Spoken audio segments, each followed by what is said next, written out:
Hello and welcome once again to EWTN Bookmark. I'm Doug Keck, your host. Today our guest author, Mr. Russell Shaw. The book is Ministry or Apostolate? What Should the Catholic Laity Be Doing? Published by our Sunday Visitor. Welcome, Russell. Good to be here, Doug. Always good to have you stopping by here on Bookmark. One pleasure. of several visits over the years, a plethora of books on a varied number of topics. This one, Ministry or Apostolate. Now, that's something that, a word, I should say, apostolate. Most people, Catholics my age, wouldn't know what that word means. They kind of get an idea what ministry means. They hear that in the church all the time now. What is an apostolate? Yeah, and the fact that you and so many others don't know what the word means is indicative of the problem I'm trying to analyze in this book. Right. Generally, I think you would say that apostolate is the mission of the church. And when you're talking about lay apostolate, you are talking about the participation of Catholic lay people in the church's mission. Right. A form of participation which the Second Vatican Council, Pope John Paul II have told us repeatedly is especially acted out in the secular world in an attempt to bring the gospel of Jesus Christ to bear on the structures and processes and institutions of secular society. So that's, in a nutshell, that's what apostolate is, lay apostolate. It's, in terms of this book, it's the Catholic laity's role out there in the whole secular order. In trying to impact the world, trying to make it a better world to live in, and not trying to necessarily change it in light of the gospel.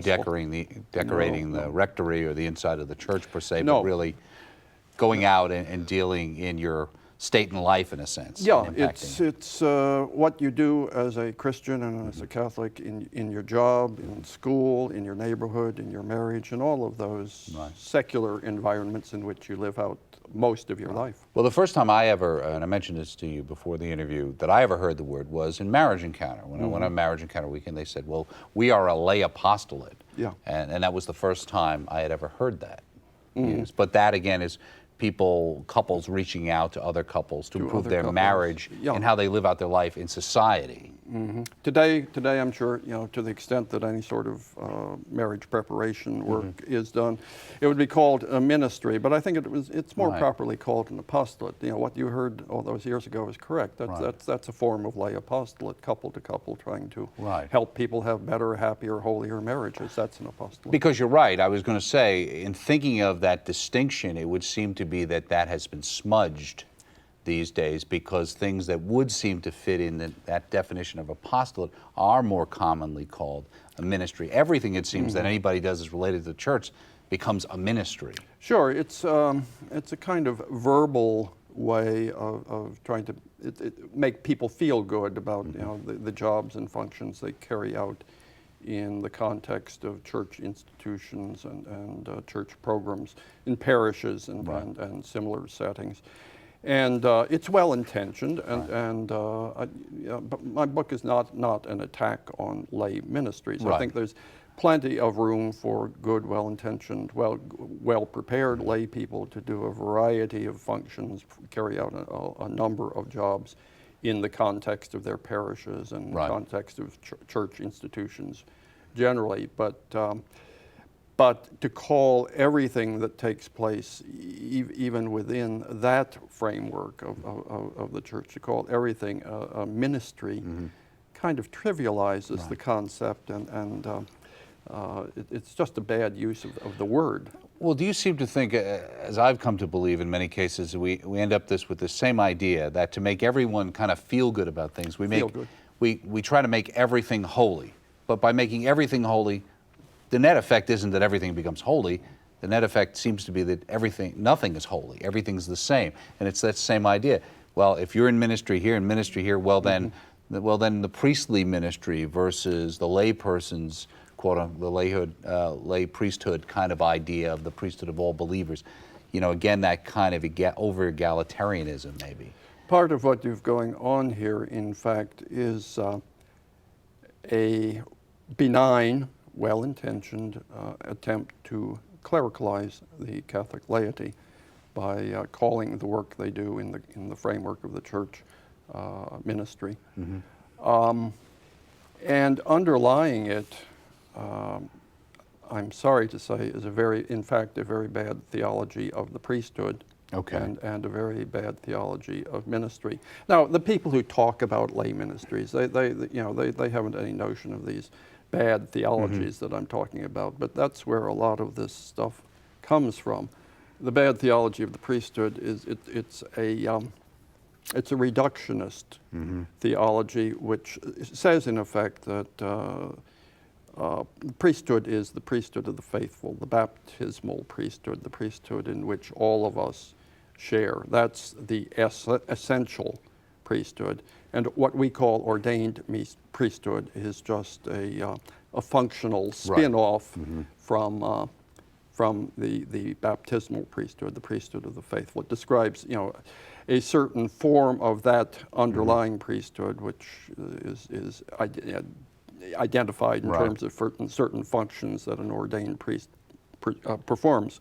But in the final analysis, those people would say, and any one of us, if push comes to shove, can do what an ordained priest, an ordained minister does. Similarly,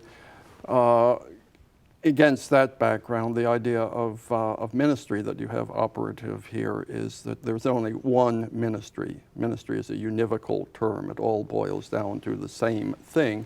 And ordained ministry and non-ordained ministry are just different facets of the same reality. There is one ministry, and lay ministry is a participation in this single univocal ministry just as much as ordained ministry is. Now, these are very dangerous ideas, and if you look at the history of this from a theological perspective, you can trace this back to Martin Luther and the early Protestant reformers. I don't wish to get into an argument with Protestants about their notions of ministry, but these are not Catholic ways of thinking about ministry or priesthood. And while lay ministry, as we know it today, is a very benign thing, with a lot of good intentions, a lot of good motives there, the underlying theology and theory behind it is rather disturbing. Well, isn't that what's so upsetting about it? Many times, so many wonderful people who've gone to marriage encounter weekends, came out of a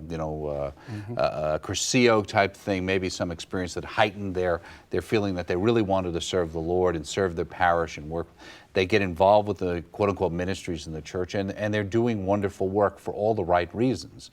And then someone comes along sometimes and says, you really shouldn't necessarily, if there's priests there, we shouldn't be having everybody and his brother up on the altar all the time. That's not necessarily. And you end up with these wonderful people getting hurt and feeling like, I'm doing this is good. I get something out of this, and I'm helping the church. And you're saying that, this isn't really right for me to do, and it causes a problem.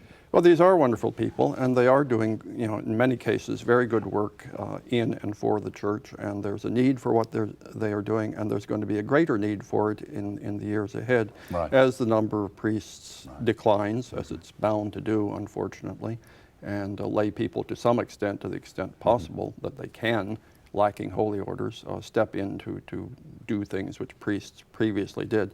So I'm not launching an attack on lay ministries as such, but I am trying to say that some years ago we made a mistake when we, namely the church, seemed to have put all our eggs in the lay ministry basket. And for the last 30 years or more, we've placed an almost exclusive emphasis on ministry when we're talking about what Catholic lay people should be doing. To the almost total neglect of the old idea of lay apostolate. Back in the 40s and 50s, when I was growing up Catholic, there were a lot of programs, organizations, movements, institutions, which were strongly oriented toward that whole idea of lay apostolate.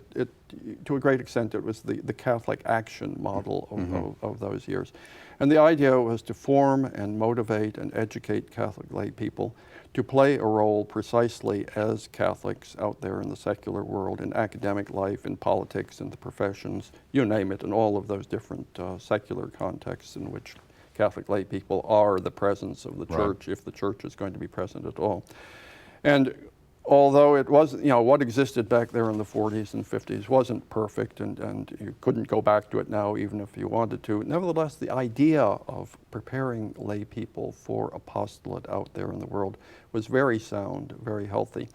And it's all gone. And it's a great pity that it's all gone now. There are very few organizations or groups or movements or institutions which do anything at all to seriously to try and consistently to try to form lay people for the apostolate as we understood it. And you mentioned that in the book, and I had in my mind the idea that the image that a person post-Vatican II growing up in the church would certainly have would be that after Vatican II, the lay people got involved and are doing the right thing, and prior to that, they weren't involved at all.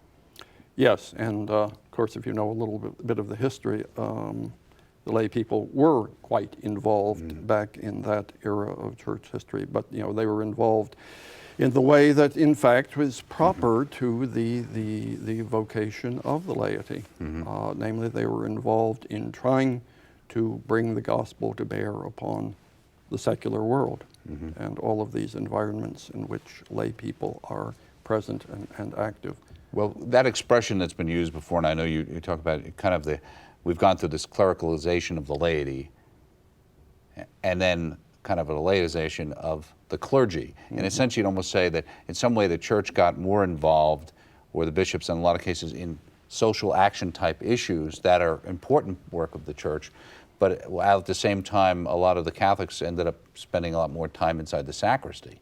It's a painful irony, but it did happen. It did happen, and I think we're seeing the consequences for it now. This is not just an argument about some abstract ideas and words. I mean, look at the secular society and the secular culture in which we live now. What is the Catholic influence upon secular media, academic life, politics? Politics is a good example. There are certainly a lot of Catholics in politics. There are a lot of Catholics in all of these secular domains, and there are a lot of very prominent Catholics in political life, and some of them are very fine people doing a very fine job. But the sad reality is that some of our most adamant, vociferous, pro-choice, pro-abortion politicians are, of course, Catholics. That would have been, inconceivable in the day when Catholics generally had a reasonably good understanding of what lay apostolate meant. Even if people didn't always live up to the ideal of lay apostolate, at least it was understood that as a Catholic, identified publicly as a Catholic in public life, you just couldn't act that way. But that's all gone now. Well, when we come back, we'll talk about when that changed and why it changed, and more about this book with the author Russell Shaw, Ministry or Apostolate, What Should the Catholic Laity Be Doing? Published by our Sunday Visitor. Much more with Russ Shaw right after this short break.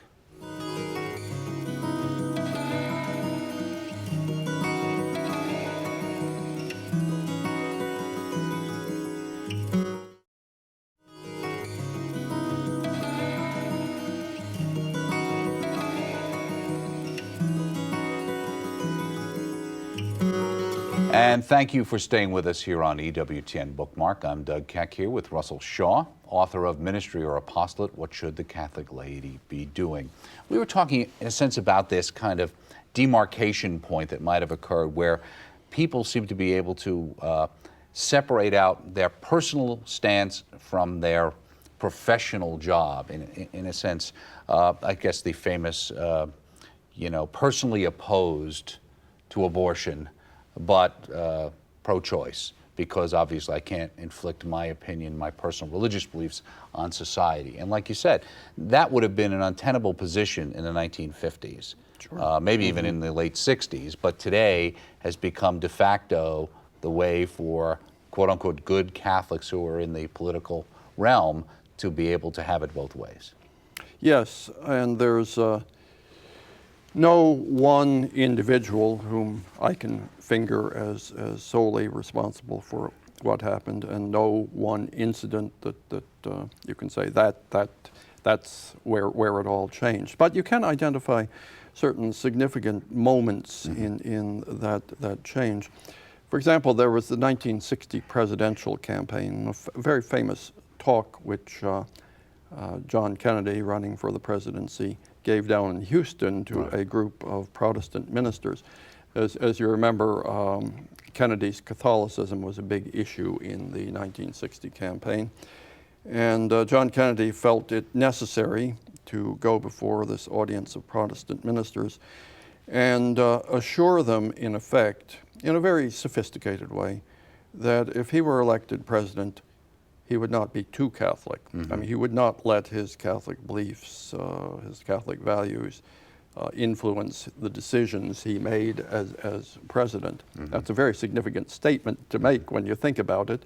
But at the time, it was taken by Protestants, Catholics, and everybody else as pretty much, the right thing for Kennedy to have said, and it certainly helped him, win the White House eventually in 1960. And to be fair, I guess to some degree there was probably still, as though it seems a little strange for us to believe this at this time, probably some level of fairly widespread belief that somehow a Catholic president might have to take orders from the Pope. Oh, sure, it was part there. of the virulent anti-Catholicism that resurfaced during that presidential campaign. You can see why a Catholic like John Kennedy felt it necessary for practical political reasons to say what he said, but the theory that underlay his remarks was very, very bad. Right. I mean, yeah, a Catholic president, a Catholic office holder should not, does not, and never will be in a position of having to take orders from the Pope or his bishop or anything like that. But if you've interiorized the beliefs and values of your religious system, whatever it is, inevitably and properly, you're going to bring to bear those beliefs and values upon the policy decisions that you have to make as an office holder. And if the voters don't like it, then they can vote you out of office. But you're really applying an unconstitutional religious test in trying to tell a person of any religious persuasion that he's got to leave his religious beliefs at the door when he enters public office. Yeah, it seems to be that uniquely Catholic situation. In this country, yeah. Seems to be. We have to leave our beliefs at the door, but other people don't. Another group that you mentioned here, and you were talking about emphasis on ministry and in the internal ministries of the church as opposed to an apostolate reaching out as had been before. You say in particular an unwarranted quantity of attention went to the numerically minuscule elite form called lay ecclesial ministry. Now I have to admit, up until a bishops' conference meeting about 2 years or so ago, I never even heard that expression before. And the thing that struck me the most was, we're trying to get away from this clericalization. We're all supposed to be together. But now we have this kind of, is this intermediary group now that has slightly higher status than the average poor layperson? Yeah. Again, we're talking about good people acting on good motives and doing good things. So this is not an across-the-board shot at the lay ecclesial ministers. But to try to explain, the terminology is new and unfamiliar to most people. The lay ecclesial ministers, as that expression has come to be a term of art in some circles, there are about 30,000 of them now. They're full or part-time salaried employees of parishes and other church institutions, doing things like, director of religious education or pastoral associate or director of youth ministry, jobs of that nature. Good jobs, doing things that need to be done in parishes and other institutions and doing them well. But they are a very small group, 30,000 or so lay ecclesial ministers within a much larger body of volunteer lay ministers in parishes, hundreds of thousands of them. Nobody's really got a number for the volunteer lay ministers, but the folks who distribute communion at Mass on Sunday or do the readings or that kind of thing. There are many, many more of the volunteer lay ministers than there are of the professional salaried lay ecclesial ministers. The lay ecclesial ministers, too, as a group, well, we have a pretty good profile of who these people. They're overwhelmingly women. Right. They're overwhelmingly white. There are very few minorities in this group. A surprising number, at least until the recent past, have been religious women. Now, why religious women get categorized as lay ecclesial ministers in church terminology beats me, but that's they do. And the religious women who serve, because they're technically not ordained. Because technically they're not ordained, but ordinary human speech. Right. They're not lay people. But that's not the way certainly people would generally think about them. No. And my contention is that the lay ecclesial ministers, good and commendable as those folks are, they're a highly clericalized group.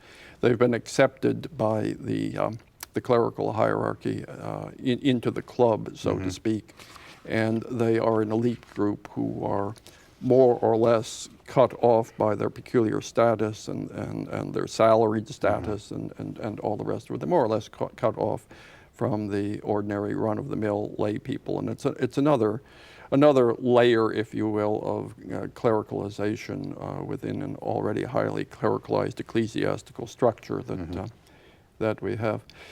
And yes, you spoke of the Bishops' Conference, Doug. I would say, you may have noticed it only in the last couple of years, but I've been following the Bishops' Conference for a long time, and going back, a quarter of a century or more, increasingly it's been the case that when the Catholic Bishops' Conference talks about laity, the role of the laity, or even about lay ministry, what they are talking about, and they make it quite clear in their official documents, is lay ecclesial ministers. Right. They're talking about 30,000 elite lay people who are on the payroll and largely neglecting to say or do anything about the vast mass of lay ministers or lay people generally. But I wonder whether everybody, I mean, I have to admit, I never really focused on that idea that, I always thought, well, some work for the church, but when you're talking about the laity, you're talking about everybody. But when it certainly seems to focus on this special group. Well, this is why I wrote the book. Yeah, People don't focus on these things. This is just part of the environment, the ecclesial environment that we've grown accustomed to over the years. It's taken for granted. And people don't analyze it or wonder whether it could be, ever was different or could be any different in the future, whether it could or should be changed. I wrote the book to try to explain it wasn't always this way. It doesn't have to be this way. There are some serious problems with keeping it this way, and maybe we need to take another look at it. Well, one thing you point out, an important development in the emergence of lay ministry occurred in 1972 when Pope Paul VI did away with the so-called minor orders. A lot of us probably don't even know what the minor orders were. Oh, goodness, I'm not even sure I can remember off the top of my head. Exorcist, lector, acolyte, things like that. There were several minor orders leading up to ordination to the diaconate, the transitional diaconate as we call it now, which was the first stage in orders properly so called. You were ordained as a deacon, then later, and this is still true, later after your diaconal ordination, you were ordained as a priest. Right. So there were indeed, as there are now, stages within holy orders itself, stages in the progression to the priesthood, but it was there were earlier stages up to Pope Paul's decision back then to do away with those so by doing away with those, that led us to this path that you're saying. Part of the Pope's decision, of course, was to open up these so-called minor orders, which previously had been reserved or largely reserved to candidates for the priesthood, to open them up to lay people instead. So that was, on the theoretical and theological and magisterial level, that was the big breakthrough for lay ministry. That action by Pope Paul VI, quite a few years ago. We first saw the sisters a lot of times in the schools would start to lecture or give out communion, and then slowly you saw more and more people of the lay state being involved. Yes, and that provided the authoritative basis for a movement in that direction. Another thing you mentioned in the closing moments here, to tie into the whole lay ecclesial ministry, you say, it is a curious feature of the literature on lay ministry, as you said before, that it tends to give comparatively little attention to the vast body of volunteer lay ministers operating in parishes and other church settings today, even while devoting a great deal of attention to the far smaller number of quote-unquote professional salaried lay ecclesial ministers. So not only are we not talking about the lay person who might be in the pew, we're not even focused so much on the mom and the dad who on the weekends are volunteering their services at the church. We're really talking about the ones to the 9-to-5ers. Yeah, they're part of the staff, and as I say, they're in a way they're part of the club too. They've been accepted as part of the clerical in group, even if they still retain lay status. Nevertheless, they've come on board with the clerics, and as such, they get special treatment. Mm-hmm. So it kind of fits into that pre-existing model. Yes. Of the clerical model. We just have new faces in place. Yes. Yeah. Mm-hmm. The other thing that I was interested in, where do the ecclesial movements? They used to be called lay ecclesial movements that are out there, because people say, you talk about the laity, you've got, Focolare, you've got a lot of different movements out there that are doing things today. Still Curcio, Neo-Catechumenal Way, Regnum Christi, Opus Dei, even though it's a personal prelature. Those things. What about that? Isn't that a unique movement of the laity? Yes, and the movements are a sign of hope for the church generally, but a sign of hope with respect to this problem or set of problems that I'm talking about in the book. Because if you find anywhere in the church today a clear understanding of what lay people are really supposed to be doing, a clear notion of what lay apostolate is all about, a clear grasp of the fact that laity are called first and foremost to live out their religious faith in the secular order. I think you find that in the movements. Certainly it's part of Opus Dei, and I believe it's intrinsic to the other movements as well. So I repeat, from this point of view, as well as many others, the lay movements are a sign of hope for us. That's good, and I think this will be a good book for a lot of us pew Catholics who've been trying to figure out sometimes what's been going on, and this gives them some insights. Ministry or Apostolate, thank you so much. Thank you, Doug. Mr. Shaw, another work of yours. Russell Shaw, author of Ministry or Apostolate, What Should the Catholic Laity Be Doing? Published by Our Sunday Visitor. Check it out, and check us out. I'm Doug Keck. Next time, right here on EWTN's Bookmark.